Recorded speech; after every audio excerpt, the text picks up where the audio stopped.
The fluorescent lights of the Mobile station on Wethersfield Avenue hummed against a wet October sky. Owen Brockway stood third in line, his last 20 folded in his pocket, his termination notice still warm in the other. At the counter, a woman tried a third card. The reader beeped red.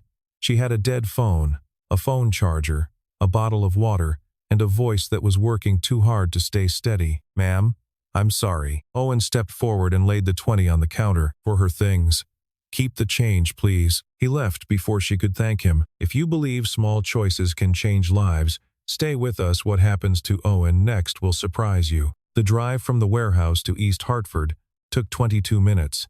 Owen Brockway made it in 20. The Ford Ranger had 190,000 miles on it, and a rattle in the front left wheel that he had been telling himself, for nearly a year now, that he would get to. He parked behind the duplex on Forbes Street, sat with the engine off for a moment, and folded the termination letter twice along its existing creases before slipping it into the inside pocket of his jacket. Then he walked up the stairs. Ellis was at the kitchen table, pencil in hand, the way she always was at 4:30 on a Thursday.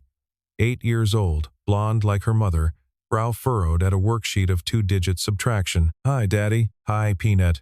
How were the borrowings?" "Mr. Lopez said I forgot a 1. You can forget a 1. Ones forgive." She smiled without looking up. He set his lunchbox on the counter, walked past her to the bedroom, and pushed the folded envelope to the back of the bottom dresser drawer under a stack of Jennifer's old sweaters he had never been able to throw away. Standing there, with his hands still on the wood, the kitchen disappeared for a moment. Jennifer, laughing. August 2021.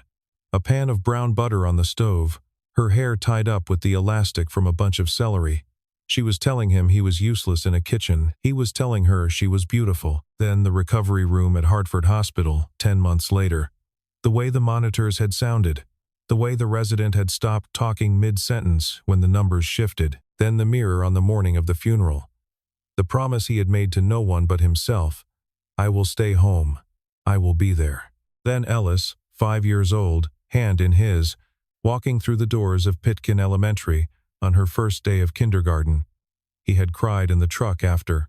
She had not. He came back to himself, closed the drawer, and went to the kitchen. He pulled up his banking app while she finished the worksheet. $43.18. Rent was due in 20 days.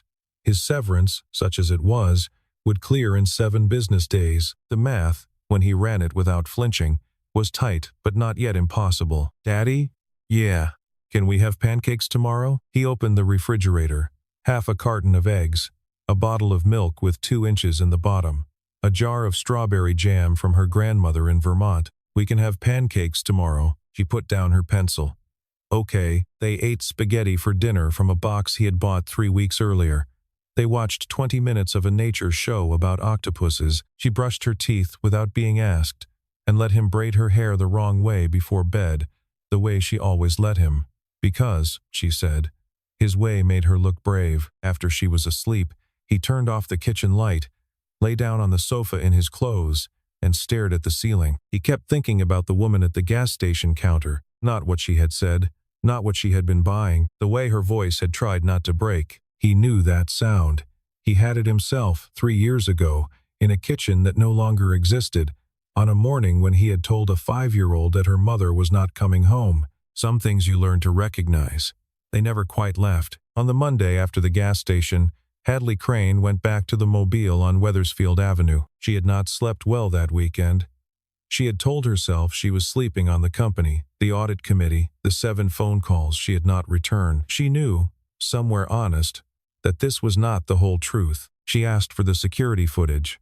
The clerk, a man named Devon who had been on shift Thursday night, recognized her from her photograph on the local business section. He pulled the tape without making a thing of it. She watched a 47-second clip on his back office monitor. A man in a faded canvas jacket stepped to the counter, laid down a folded bill, walked out without looking at her. The parking lot camera caught the back of his pickup as he pulled away, a logo, half-peeled, on the rear window. Riverbend Logistics. By 3 that afternoon, she was standing in the warehouse manager's trailer on the east side of the river. The manager was a big man in a Carhartt vest who answered her questions because she had walked in like a person who was used to answers. "Brockway?" "Forklift." Second shift. Laid him off last Thursday. Round of cuts. Good worker. Quiet. Why? He left something at a gas station I'd like to return. The manager looked at her. The kind of look that decided not to be curious. I don't give out home addresses. Sorry. She thanked him, walked back to her car, and pulled out her phone. The gas station camera had given her a clean plate. Her assistant Theodora Pell needed 11 minutes. Forbes Street, 328, second floor, 6 o'clock. The sky had gone the color of old pewter. She knocked. Owen opened the door and went very still. She held out his 20, folded the way he had folded it, and a thick white envelope. I wanted to bring this back, and to give you this. It was a gift, he said. You don't bring back gifts. Keep it. It wasn't a gift. You didn't have it to give. I gave it. That makes it one. She did not put the bill away, but she did not insist again. And this, she said, lifting the envelope, that I really don't need. It isn't charity. It's a thank you. It's still a thank you I don't need. She looked at him for a beat. Then she set the envelope on the porch railing and turned to go. The folded 20 was still in her hand. She had made it down 2 steps when she stopped. The front window of the duplex was lit from inside. From where she stood, she could see past Owen's shoulder a slice of living room, a second-hand sofa, a small jacket draped over the back of a chair, and, against the far side, a small bookshelf. 4 books, 3 of them with spines she recognized without needing to read the titles. Above them, lying flat, a back issue of the Harvard Business Review, the cover line on the spine.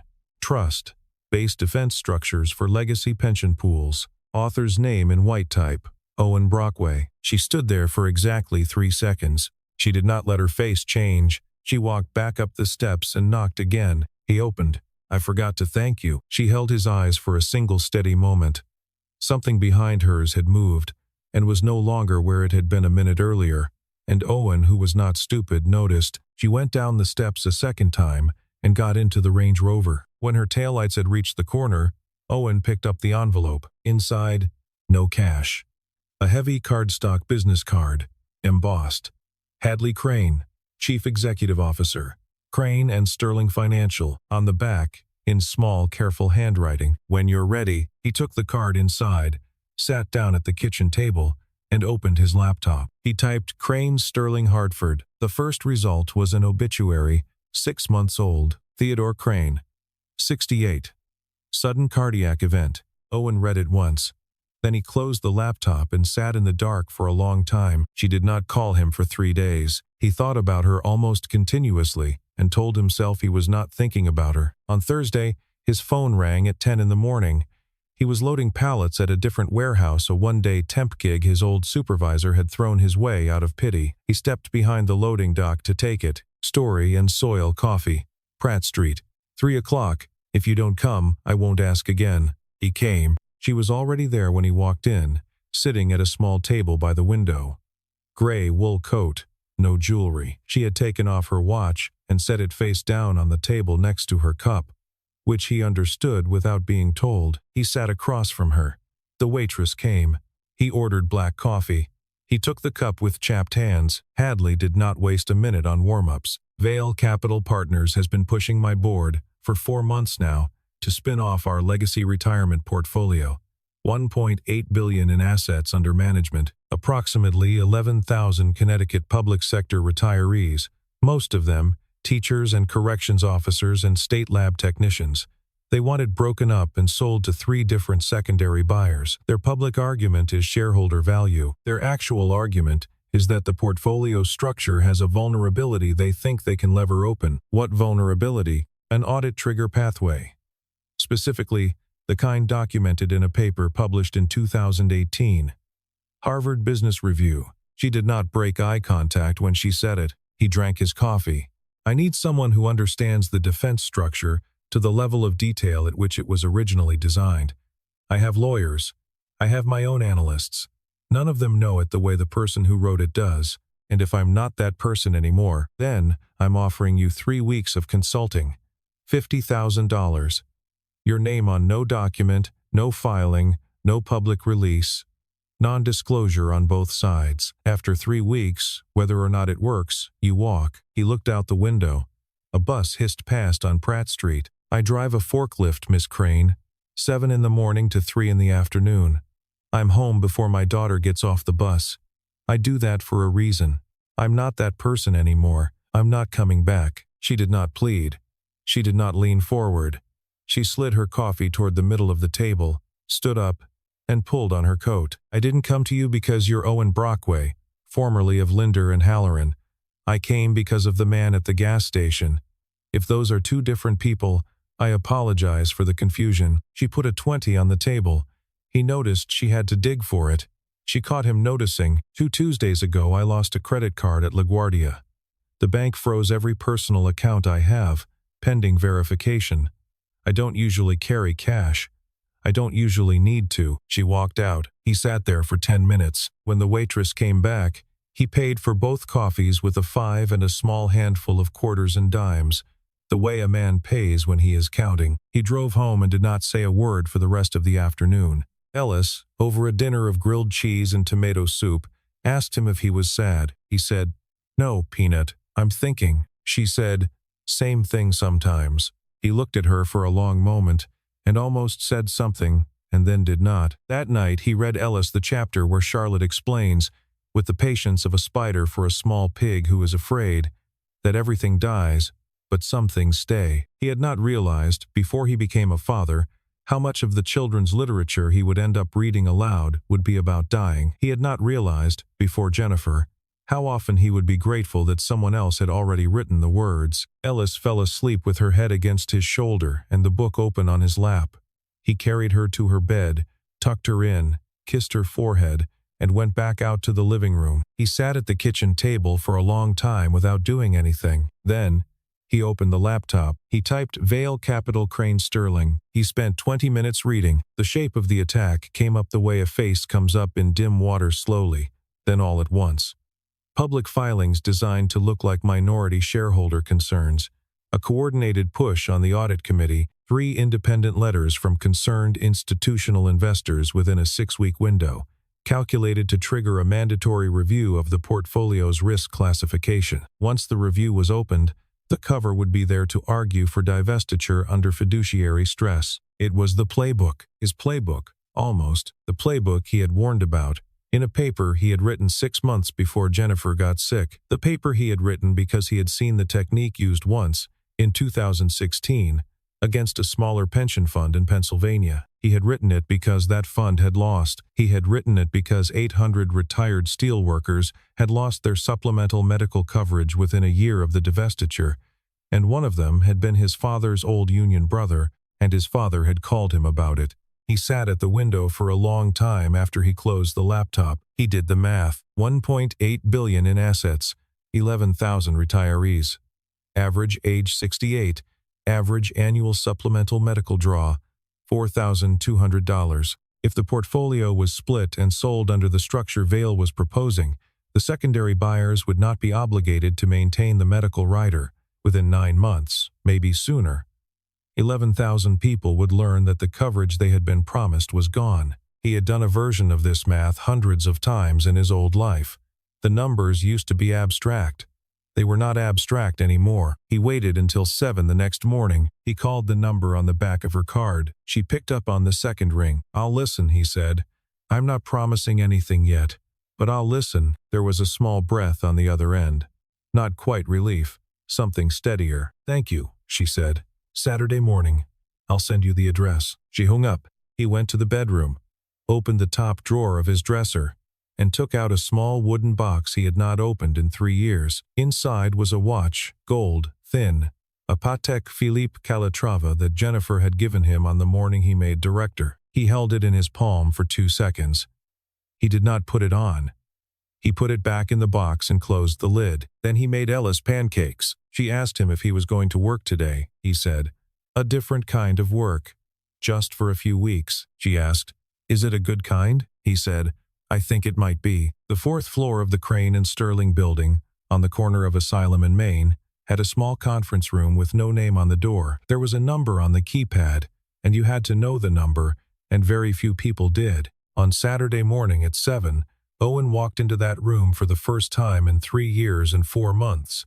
Hadley was already there. So was an older woman in a charcoal blazer, with silver hair cut short and reading glasses on a thin chain. "Owen, this is Theodora Pell. She has been with my family for 31 years. There is nothing she does not see in this company, and there is nothing she carries that she has not earned the right to carry. She knows you are here. No one else in this building does." Theodora extended her hand. Her grip was light and dry. "Mr. Brockway." "A pleasure." Owen did not recognize her. He was certain he had never met her. He shook her hand and said it was a pleasure as well. What he did not know, and what Theodora did not say, was that years ago she had been one of 19 analysts on his Hanover pension team in Midtown Manhattan, and that the man at the head of the table had barely looked at any of them because his attention had been entirely on the structure he was building. Her hair had been brown then. She did not expect him to remember. She had not been hired in this company on the strength of that history. She had been hired 26 years ago on the strength of her own. She poured him tea and sat down at the end of the table. Hadley pushed 3 black binders toward him. "Everything we have on Vail's filings to date, everything we have on internal portfolio risk classifications, everything we have on the audit committee correspondence for the last 14 months. The redactions are mine. If you tell me what you need, I can pull them." He read for 2 hours. He read the way Theodora remembered him reading, pen down, no notes in the margins. Pages turned at uneven intervals and never out of order. He stopped twice to look out the window, once to drink water. He did not speak. At the end of the second hour, he closed the 3rd binder, set it back on top of the other 2, and looked up. "You have a leak." Hadley did not move. 4 people, he said, have signed off on document approvals that show up in Vail's filings within the next 96 hours. None of the 4 had a public reason to know the contents of those documents. I am not going to name them yet. I want to confirm one of them is what I think it is before I do. Theodora set her teacup down on the saucer. The small porcelain clink was loud in the room. Hadley said very quietly, "Take whatever time you need." He stayed for 2 more hours. When he left, she did not walk him to the elevator. That night, in the garage of the duplex on Forbes Street, Owen pulled down a cardboard box he had labeled, in black marker, 3 years earlier, and not opened since. Inside were 3 things he had not been able to throw away, and 1 thing he had forgotten he had kept. An old Android phone, 3 generations behind, the battery long flat. He plugged it in. It came on slowly, as old phones do. There was a single, unheard voicemail, April 14th, 6 months ago. He pressed play. A man's voice, older, measured, almost apologetic. "Mr. Brockway, my name is Theodore Crane. I read your 2018 paper 4 times. I am not asking you to come back to anything. I am asking you to call me before something happens that I cannot undo. My number is..." Owen sat on the cold concrete floor of the garage for a long time. Theodore Crane had died 2 weeks after that voicemail. At 10 o'clock that night, there was a knock at the door of 328 Forbes Street. Owen opened it. Theodora Pell stood on the porch with an olive green file folder under one arm and an apology already in her face. "I'm sorry to come at this hour. May I come in? I won't keep you long." He let her in. She did not sit until he sat. She set the folder on the coffee table between them and did not open it yet. "Mr. Brockway, I owe you an introduction I did not give you this morning. Years ago, I worked at Linder and Halloran. I was an analyst on your Hanover Pension Trust team for 3 months. You will not remember me. There were 19 of us. I am not telling you this for any reason, except so that you know I am not asking you to take what is in this folder on faith." Owen looked at her. Something settled into place that he had been unable to settle since the morning. "I remember the case. I don't remember faces from that year. I'm sorry. You shouldn't apologize. I'm telling you because I want you to know that what I have done from inside this work, not outside it." She opened the folder. Inside was a thick stack of photocopied pages, organized with the kind of small flag tabs that only people who had spent decades organizing other people's documents knew how to place. On the very first page, photocopied from what was clearly a leather notebook, in a thin, careful older man's handwriting, were 3 lines. "Find Brockway. Pension Trust angle. Before Vail moves." Owen's name was circled twice. He sat very still. Theodora spoke quietly. "Mr. Crane was my employer for 31 years. He was a careful man. He was a private man. He started writing those words in this notebook about 4 months before he died. He contacted 3 restructuring firms in that window. Each of the 3 had, somewhere in their book of business, a conflict with Vail Capital. 2 of them had taken money from Vail-affiliated funds within the last 5 years. The third, in his judgment, was too closely held by directors who had personal relationships with Garrison Vail. He could not use any of them. Your name was the only clean name on his list. He told me, over breakfast, that he had read your paper 4 times. He told me he could not understand why a man who could write that paper had walked away. I told him I had worked for that man once and that I thought I knew. He asked me not to contact you. He wanted to do it himself. She looked at her hands. He called you on April 14th. He died on April 28th. He did not have a heart condition. He had a clean physical with a complete cardiac panel the November before. I am not Mr. Brockway. I want you to hear me. I am not accusing anyone of murder. I have no evidence that would survive 5 minutes of cross-examination. I am telling you that I do not believe the death was natural. I am telling you that I have lived a long time in places where powerful people lose business, and a man at the top of an obstacle dies, and the family is sent flowers. I am telling you what I know, and I am telling you what I do not know, and I am leaving the difference between them where it belongs, which is in the dark. She closed the folder and slid it across the table to him. I promised him I would keep your name out of this until Miss Crane needed it. She needs it now. She stood. Good night, Mr. Brockway. Thank you for the tea I did not drink. She let herself out. He sat with the folder on his lap for a long time. At 11:31, he called Hadley. She picked up on the first ring. They were on the line for 34 minutes. They spoke for less than 5 of them. Most of it was the small, clean silence of 2 people listening to each other not speak. She did not ask him if he was in. He did not say. When they hung up, both of them knew. He came in at 6:30 every morning through the loading bay entrance off Anna-Cello Street, took the freight elevator to the 4th floor, and worked in the unmarked conference room until 3:45. He was out by 4. He was home, every day, before Ellis's school bus reached the corner of Forbes and Burnside. For 7 days he did almost nothing else. What he built carefully. The first layer was structural. He moved the legacy retirement portfolio out of Crane and Sterling's direct corporate balance sheet and into an independent fiduciary trust governed by a separate 3-member board chosen from the Connecticut Society of Actuaries and a retired federal magistrate. The trust's charter was bound. In legal language he wrote himself and ran past Hadley's outside counsel for 1 round of polish by a 15-year poison pill covenant. Any attempt to liquidate, sell, transfer, or alter the trust's structure within those 15 years would trigger automatic mandatory disbursement of the full asset base to the beneficiary's 11,000 retirees at par value. There would be nothing left to sell. Vail's whole maneuver, which depended on extracting fees and second-tier buyer premiums from a broken-up portfolio, would buy them nothing but a check they did not want to write. The second layer was procedural. He embedded a supermajority clause requiring 80% shareholder approval for any liquidation event in the trust's lifetime. The Crane family, through Hadley and the various family holding instruments her grandfather had set up in 1967, controlled 46% of voting shares. Theodore had cultivated relationships with another 19%. They would not all vote with Hadley out of love.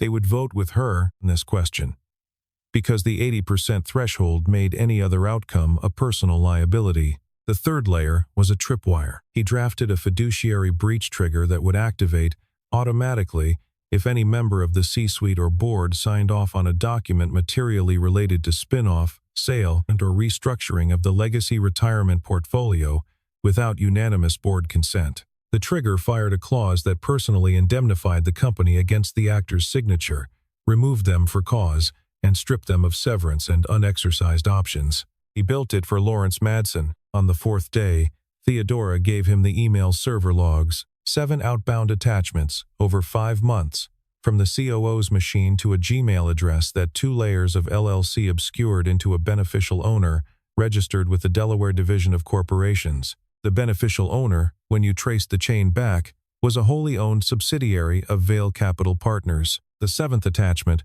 was the Audit Committee's internal risk assessment of the legacy retirement portfolio. sent 6 days before Vale's most recent letter to the board, which had cited internal risk assessments by name. Owen did not pick up the phone to anyone in law enforcement. That was not the fight in front of him. The fight in front of him was civil, corporate, and required a Monday morning board meeting. On Friday night, at 11 o'clock, he went up to the 22nd floor to drop off the final draft. Theodore Crane's office was at the far end of the executive corridor, glass on 3 sides, the lights of downtown Hartford gathering in low constellations below. Hadley was standing at the window, her back to the door. He came in and put the draft on the desk. She did not turn around. For a moment, the only sound was the building's ventilation, very faint, almost a breath. "My father should still be here," she said. Owen stood 1 step back from her shoulder. He did not touch her, he said.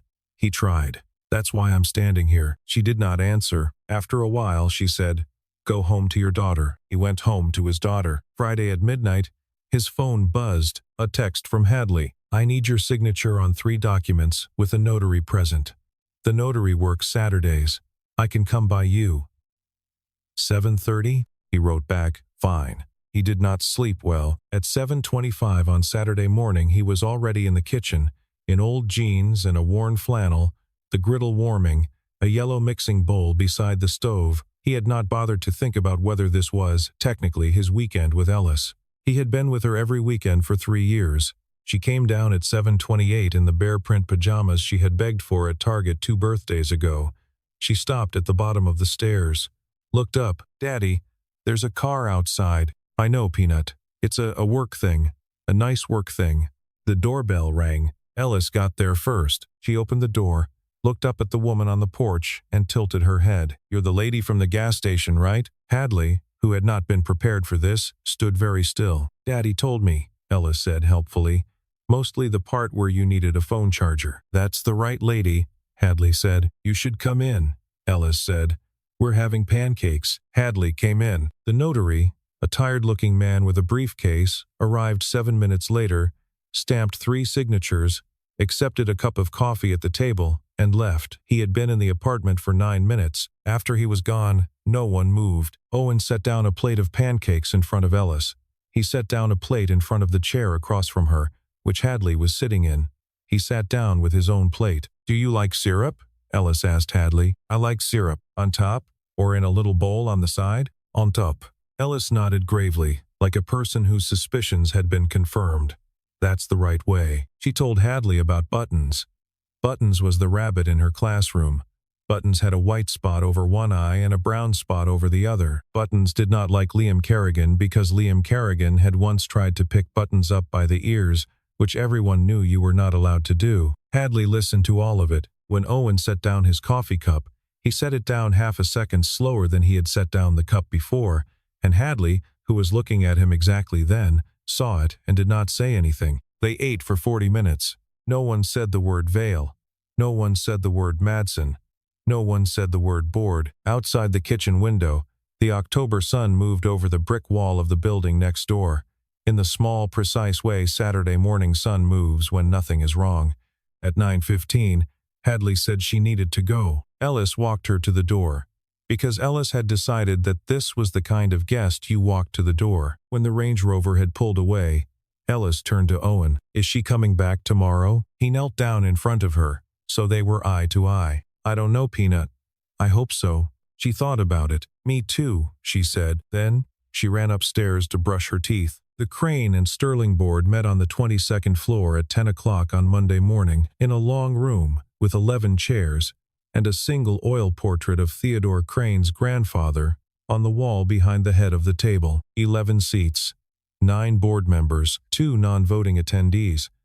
Garrison Vale, in his capacity as the holder of just over 6% of Class A voting shares, and Lawrence Madsen, in his capacity as Chief Operating Officer. Theodora Pell stood at the back of the room with a manila folder and a face that betrayed nothing. Hadley opened the meeting. She did not raise her voice. She did not stand.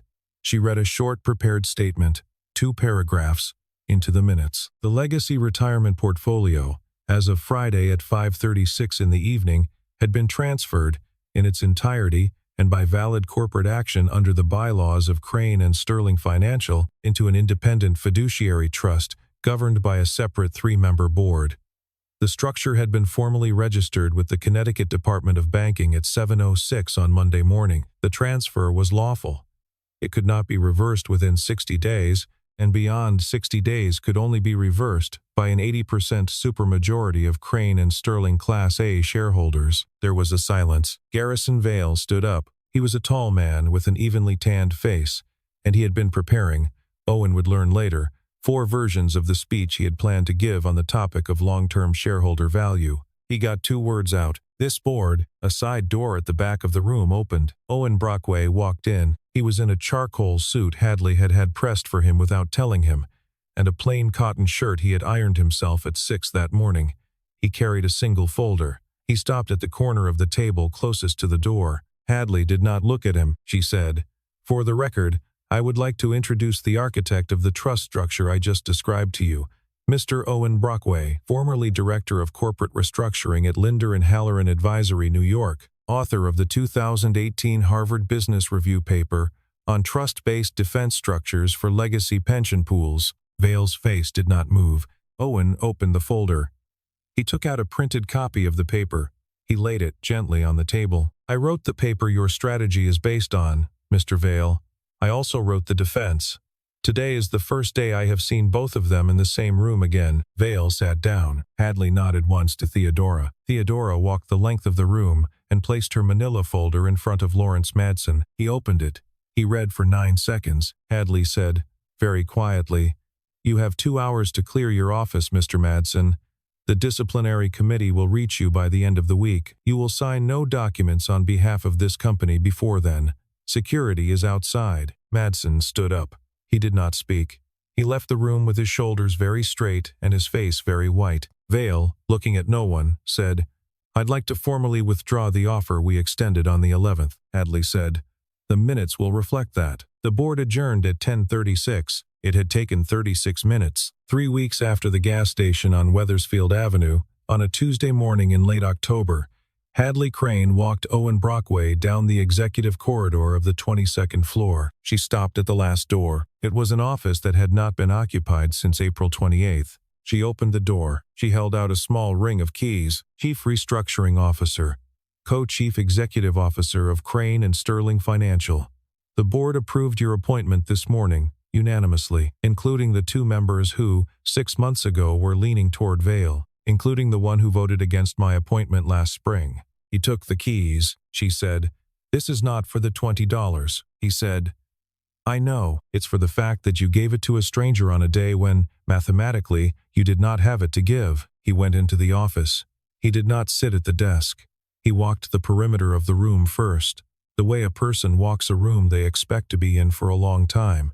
He paused at the window. He paused at the bookshelf, which was still Theodore's, mostly empty of books and full of small objects that no one had had the heart to box up. When he came back to the desk, he opened the top drawer. It was the reflex of a man taking a seat. Inside, neatly folded, was a single $20 bill. Next to it, a small index card, in Hadley's handwriting, the date, the name of the gas station, nothing else. She had never spent it. He looked at it for the count of 3.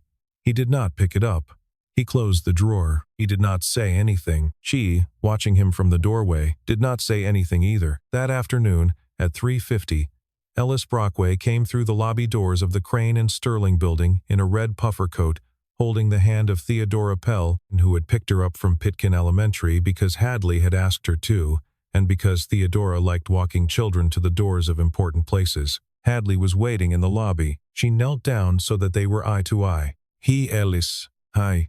Ellis looked at her for a long moment, with the careful, frank attention that 8-year-olds reserve for guests who matter. Then she said, "Are we doing pancakes again on Saturday?" Hadley said, "I'd like that very much." "Same syrup rules?" "Same syrup rules." Ellis nodded once, satisfied. Owen stood 2 steps back, watching. When Hadley straightened up, the back of her hand brushed the back of his half a second, less, and they both looked at the floor for a beat, and neither of them said a word about it, and then the 3 of them walked together toward the elevators. He had given her his last $20 on a night he could not afford to. She had given him a place to belong on a morning she could not have built without him. Neither of them said the word for what it was. They had learned, both of them, that the things that lasted were rarely the ones that needed saying.